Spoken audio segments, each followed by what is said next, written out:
кірмаш. З ім на возі баба. Конік з вигляду дарма, ды цягнуў ён слаба. Меў не болей 2 гадоў, як суседзі кажуць.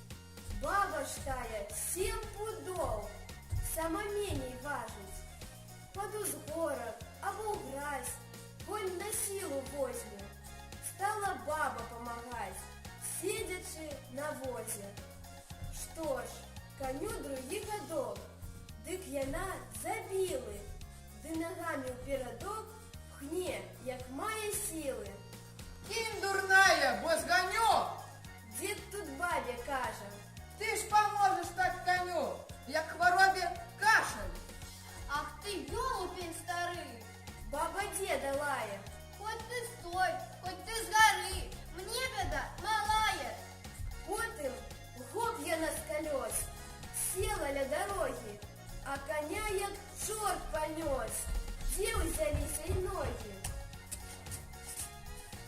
Ва ўстановах часам ёсць вось такія бабы. Здаецца, робяць яны штось, але справы слабы.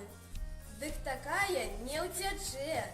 Скажам ей нарэшце, мо без вас было б лягчэй, паспрабуйце злезці.